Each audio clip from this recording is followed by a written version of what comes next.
Diabetics എന്ന് പറയുന്നത് ഒരുപാട് അസുഖങ്ങളുടെ ഒരു കാരണക്കാരനായി മാറുന്നുണ്ട്.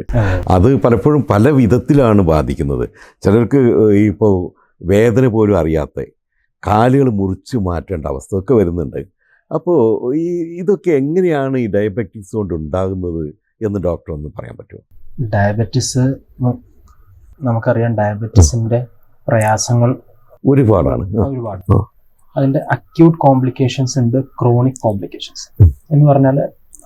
അക്യൂട്ട് കോംപ്ലിക്കേഷൻസ് എന്ന് പറഞ്ഞാൽ പ്രമേഹത്തിന്റെ അളവ്, രക്തത്തിലെ ഗ്ലൂക്കോസിന്റെ അളവ് കൂടിയാൽ അപ്പോൾ പെട്ടെന്ന് ഉണ്ടാവുന്ന പ്രശ്നങ്ങൾ കുറച്ചുണ്ട്. അതിന് അക്യൂട്ട് കോംപ്ലിക്കേഷൻസ്. പിന്നെ ക്രോണിക് കോംപ്ലിക്കേഷൻസ് എന്ന് പറഞ്ഞാൽ ഇപ്പം ഉള്ള പ്രമേഹത്തിന്റെ അളവ് കൊണ്ട് ഭാവിയിൽ ഉണ്ടാവാവുന്ന ഒരുപാട് അസുഖങ്ങൾ, ഭാവിയിൽ മാത്രമല്ല അങ്ങനെ ആയിട്ട് വന്ന ആൾക്കാരും. അപ്പോൾ അങ്ങനത്തെ ക്രോണിക് കോംപ്ലിക്കേഷൻസിൽ ആണ് ഈ അവയവങ്ങളെ ബാധിക്കുന്ന പ്രശ്നങ്ങൾ കൂടുതൽ.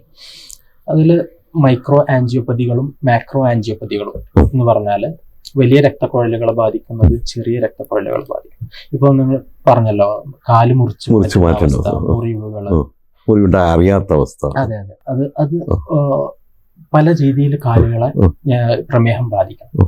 അതിൽ രക്തക്കുഴലുകളെ ബാധിക്കാം, അതുപോലെ തന്നെ സ്പർശനമൊക്കെ അറിയുന്ന ഞരമ്പുകളെയും ബാധിക്കാം. LOPS എന്നാണ് പറയാം. LOPS എന്ന് പറഞ്ഞാൽ ലോസ് ഓഫ് പ്രൊട്ടക്റ്റീവ് സെൻസേഷൻസ് എന്ന് പറഞ്ഞാൽ നമ്മുടെ കാലുകളെയും നമ്മുടെ ശരീരത്തിനെയൊക്കെ പ്രൊട്ടക്ട് ചെയ്യാൻ നമുക്ക് കുറെ സെൻസേഷനുകൾ ഉണ്ട്, നമുക്ക് കുറെ അറിവുകൾ കിട്ടാനുള്ള മാർഗങ്ങൾ. അതിലുള്ളതാണ് പെയിൻ സെൻസേഷൻ. വേദന അറിയാന്നുള്ളത് ഒരു വളരെ പ്രധാനപ്പെട്ട ഒരു സെൻസേഷനാണ്. കാരണം നമ്മുടെ ശരീരത്തെ പ്രൊട്ടക്ട് ചെയ്യേണ്ട വളരെ പ്രധാനപ്പെട്ട ഒരു സെൻസേഷനാണ് വേദന. കാരണം ഒരു മുള്ളുമ ചവിട്ടുമ്പോൾ പോലും നമ്മൾ അറിയുന്നതിന് മുമ്പേ കാല് വലിക്കുന്നത്, ആ സെൻസേഷൻ നമുക്ക് നമ്മുടെ ആ തൊലിയുടെ ആ ഒരു പോയിന്റിൽ പോലും അത് സെൻസ് ചെയ്യാനുള്ള കഴിവാണ്, ഞരമ്പുകൾ അവിടെ ഉണ്ടെന്നുള്ളതാണ്. അപ്പൊ ഈ LOPS, loss of protective sensation വന്നു കഴിഞ്ഞാൽ കാലിൻ്റെതും അതേപോലെയുള്ള പ്രൊട്ടക്ഷൻ കുറയും. ആ ഒരു പ്രൊട്ടക്ട് ചെയ്യാനുള്ള ഞരമ്പുകളൊക്കെയാണ് പ്രശ്നം വരുന്നത്. അപ്പൊ അങ്ങനെയും കാലിന് പ്രശ്നങ്ങൾ വരാം. പിന്നെ രക്തക്കുഴലിന്റെ ബ്ലോക്കുകൾ, ഇപ്പം വലിയ രക്തക്കുഴലുകളാണ് പെരിഫറൽ ആർട്ടറീസിൽ പെട്ടത്. അപ്പോൾ ഹാർട്ടിന് ബ്ലോക്ക് വരുന്ന പോലെ, സ്ട്രോക്ക് വരുന്ന പോലെ കാലിന്റെ രക്തക്കുഴലുകൾക്ക് ബാധിക്കാം. പ്ലാക്കുകൾ വരാം, അതിൻ്റെ അകത്ത് അടഞ്ഞു വരാം. അതുകൊണ്ട് രക്തോട്ടത്തിന്റെ കുറവ് കൊണ്ടും കാലിന് മുറിവുകളോ മുറിച്ചു മാറ്റേണ്ട അവസ്ഥ അങ്ങനെയൊക്കെ വരാറ്. അതൊക്കെയാണ് അതിൽ കാരണങ്ങൾ. ഇതിപ്പോൾ എങ്ങനെ നമുക്ക് തടയാൻ പറ്റുമെന്ന്, ഇപ്പോൾ കാരണങ്ങൾ നമുക്ക് പറയാൻ പറ്റും, അതേസമയത്ത് ഇത് എങ്ങനെ തടയാൻ പറ്റുമെന്നതാണ് പ്രധാനപ്പെട്ട ഒരു ചോദ്യം. കാരണം ആളുകൾക്ക് വേദന അറിയാതിരുന്നു കഴിഞ്ഞാൽ എന്ത് പറ്റിയാലും അറിയില്ല. കാലങ്ങ് കാലിലൊരു ചെറിയ മുറിവ് പറ്റിയാലും അറിയുന്നില്ല ആളുകൾ, അവിടെ തൊട്ടാലും അറിയുന്നില്ല. അതുപോലെ തന്നെ അത് വന്നാൽ തന്നെ മുറിവ് ഉണങ്ങുന്നില്ല. ഇതൊക്കെ എങ്ങനെ പ്രൊട്ടക്ട് ചെയ്യാൻ പറ്റുമെന്ന് അത് പ്രധാനപ്പെട്ട ഒരു ക്വസ്റ്റ്യാണ്. എന്താണ് ഡോക്ടറുടെ അഭിപ്രായം അതിൽ പറയാനുള്ളത്? ഏറ്റവും പ്രധാനം പ്രിവെൻഷൻ തന്നെയാണ്. ഇതിനെങ്ങനെ നമുക്ക് മുൻകൂട്ടി കണ്ടെത്തി അതിനുള്ള മാർഗങ്ങൾ സ്വീകരിക്കാന്നുള്ളതാണ്. വന്നവർക്ക് പിന്നെ രക്ഷയില്ല അങ്ങനെയല്ല, വന്നവർക്കും അതിന് നമുക്ക് എക്സ്ട്രാ പ്രൊട്ടക്ഷന് വേണ്ടിയിട്ടുള്ള കാര്യങ്ങൾ ചെയ്യാൻ പറ്റും. ഓക്കെ, ഞരമ്പുകൾ നമ്മളെ പ്രൊട്ടക്ട് ചെയ്യാനുള്ള സാധനങ്ങളാണ്, ഞരമ്പുകളാണ്. ആ ഞരമ്പുകൾ നഷ്ടപ്പെട്ടാൽ അതിനെ നമുക്ക് റീപ്ലേസ് ചെയ്യാൻ പറ്റും പല മാർഗങ്ങളിലൂടെ. അതൊരു പുതിയ അറിവാണ്. റീപ്ലേസ് ചെയ്യാന്ന് പറഞ്ഞാൽ, ഒരു ഉദാഹരണം പറഞ്ഞാൽ, ഇപ്പോ കാലില് ഒരു ഭാഗത്ത് കൂടുതൽ മർദ്ദം ഉണ്ടെങ്കിൽ നമുക്ക് കാലിൽ മർദ്ദം അറിയുന്ന ഞരമ്പുകളുണ്ട്. ഇപ്പൊ നമ്മൾ കൈ ഇപ്പൊ ഇവിടെ അമർത്തി വെച്ചു, അല്ലെങ്കിൽ ഒരു കല്ലിന്റെ മുകളിൽ നമ്മൾ കൈ വെച്ചാൽ നമുക്ക് അറിയുന്നുണ്ട് അവിടെ ഒരു എക്സ്ട്രാ പ്രഷർ വരുന്നുണ്ട്.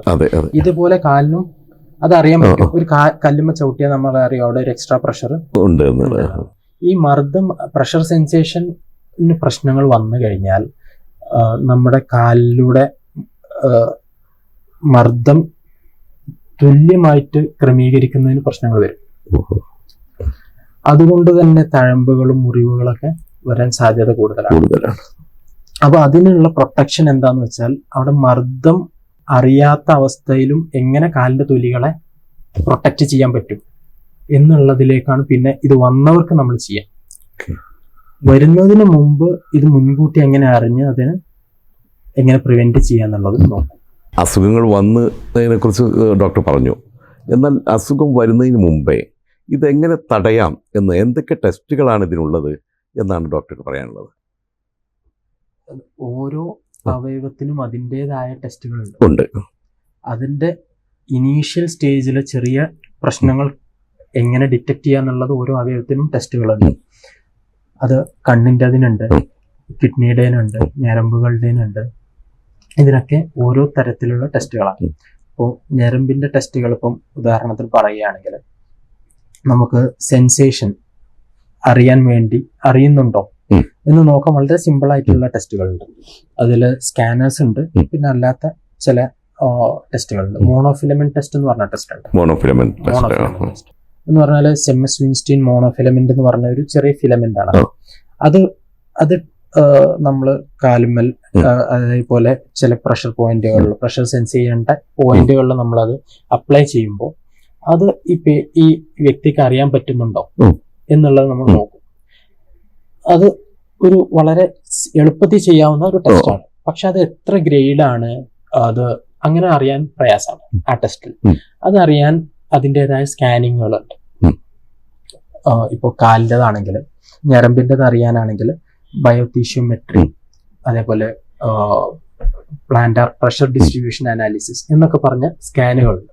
അത് ചെയ്താലും നമുക്ക് എന്തറിയാൻ പറ്റും, ഈ ഞരമ്പുകൾക്ക് എത്ര ബാധിക്കുന്നുണ്ട് എന്നുള്ള കറക്റ്റ് നമുക്ക് മെഷർമെന്റ് കിട്ടും. അതുപോലെ തന്നെ നമ്മൾക്ക് അത് പ്രോഗ്രസ് ചെയ്യുന്നുണ്ട്. പിന്നെ കുറച്ച് കഴിഞ്ഞിട്ട് ചെയ്ത് നോക്കിയാൽ മുമ്പത്തേനേക്കാളും എങ്ങനെയാണ് അവസ്ഥയുള്ളത്, അതേപോലെ ട്രീറ്റ് ചെയ്ത് കഴിഞ്ഞിട്ട് വ്യത്യാസമുണ്ടോ, ഇതൊക്കെ നോക്കാനുള്ള സ്കാനേഴ്സ് ഇപ്പോൾ അവൈലബിൾ ആണ്. അപ്പോൾ ഇതൊക്കെ ചെലവ് കൂടിയ ടെസ്റ്റുകളാണോ ഡോക്ടർ? ഇപ്പോൾ ഞരമ്പിന്റെ സ്കാനിങ്ങുകളും ഈ ടെസ്റ്റുകളും നോക്കുകയാണെങ്കിൽ അതിന്റെ കോംപ്ലിക്കേഷൻസ് വെച്ച് നോക്കുമ്പോഴും ഒക്കെ, അല്ലെങ്കിൽ ഒരു സാധാരണ ബാക്കി ബ്ലഡ് ടെസ്റ്റ് വെച്ച് നോക്കുമ്പോൾ അത്ര ചെലവുള്ളതൊന്നുമല്ല. വലിയ സ്കാനുകളൊക്കെ ഉണ്ട്, പക്ഷെ നമുക്ക് ഒരു ഏർലി ഡിറ്റക്ഷന് വേണ്ടിയിട്ടുള്ള സ്കാനിങ്ങുകൾ വളരെ സാധാരണക്കാരുടെ ചോദ്യമാണ്. ചെലവ് കൂടിയ ടെസ്റ്റുകൾ അവർക്ക് ചെയ്യാൻ കഴിയില്ല, അതേ സമയത്ത് ചെയ്യണമെന്ന് ആഗ്രഹം ഉണ്ടാവും. അപ്പോൾ ഇതിനൊക്കെ എത്രമാത്രം ചെലവ് വരുന്നതായിരിക്കും?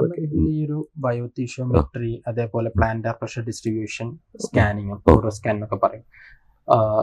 ബയോടീഷ്യോമെട്രി ചിലടത്ത് ന്യൂറോ സ്കാൻ എന്നുള്ള പേരിലുള്ള മെഷീനുകളുണ്ട്.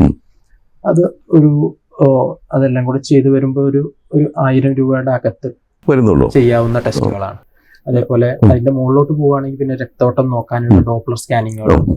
ഒരു 1500 മുതൽ 2000 അങ്ങനെ അറേഞ്ച് ചെയ്യും. ഞരമ്പിന്റെ ബേസിക് ടെസ്റ്റുകളൊക്കെ അറിയാൻ വളരെ വലിയ ചെലവില്ലാതെ ചെയ്യാവുന്നതാണ്. പക്ഷെ ഇത് നമ്മൾ അറിയുകയാണെങ്കിൽ നമുക്ക് വലിയ വലിയ കോംപ്ലിക്കേഷൻസ് ഒഴിവാക്കാം. അതെ, പ്രവാസികളെ സംബന്ധിച്ചിടത്തോളം ഏറ്റവും ഓർക്കേണ്ട കാര്യം, ഇപ്പോൾ അവരെ സംബന്ധിച്ചിടത്തോളം 1000 എന്നൊക്കെ പറയുമ്പോൾ ഒരു 50 ദിർഹമേ വരുന്നുള്ളൂ. അപ്പോൾ അത് ഒക്കെ ചിലവാക്കി, അല്ലെങ്കിൽ ഒരു 2000 എന്ന് പറഞ്ഞാൽ 2000 2500 ദിർഹം രൂപ എന്ന് പറയുമ്പോൾ വലിയ കുറഞ്ഞൊരു 100 ദിർഹത്തിൽ വരുന്നതാണ്. അപ്പോൾ നാട്ടിൽ വരുമ്പോൾ തീർച്ചയായിട്ടും ഇത്തരം ടെസ്റ്റുകൾ ചെയ്തിരിക്കണം. ഈ രോഗത്തിൻ്റെ ലക്ഷണങ്ങൾ കാണിക്കുന്നവർ തീർച്ചയായിട്ടും ടെസ്റ്റുകൾ ചെയ്തിരിക്കണം എന്ന് തന്നെയാണ് ഡോക്ടറുടെ ഒരു ഉപദേശം. അത് ഇപ്പം ഓരോ അവയവത്തിൻ്റെയും കോംപ്ലിക്കേഷൻസ് വരാതിരിക്കാനുള്ള സ്റ്റഡികളാണ് ഇപ്പം കൂടുതൽ ഫോക്കസ് ചെയ്യുന്നത്. അതിലൊക്കെ ഏർലി ഡിറ്റക്ഷൻ ആണ് ഏറ്റവും പ്രധാനമായിട്ട് പറയുന്നത്. എത്ര നേരത്തെ നമുക്കിത് ഡിറ്റക്ട് ചെയ്യാൻ പറ്റുന്നോ അതിനനുസരിച്ച് അവയവങ്ങൾ കേടില്ലാതെ കൊണ്ടു നടക്കാൻ പറ്റുന്നതാണ് കണക്കുകൾ. അപ്പോൾ ഈ തരം സ്കാനിങ്ങുകളും ടെസ്റ്റുകളൊക്കെ ചെയ്താൽ നമുക്ക് നേരത്തെ അറിയാനും പറ്റും, അതിനനുസരിച്ച് നമുക്ക് പ്രിവെൻഷനിലേക്ക് പോകാൻ. കാരണം ഇപ്പോൾ ഗൾഫിലൊക്കെ സംബന്ധിച്ചിടത്തോളം അധികം ആളുകൾക്ക് ഇൻഷുറൻസ് ഉണ്ടല്ലോ.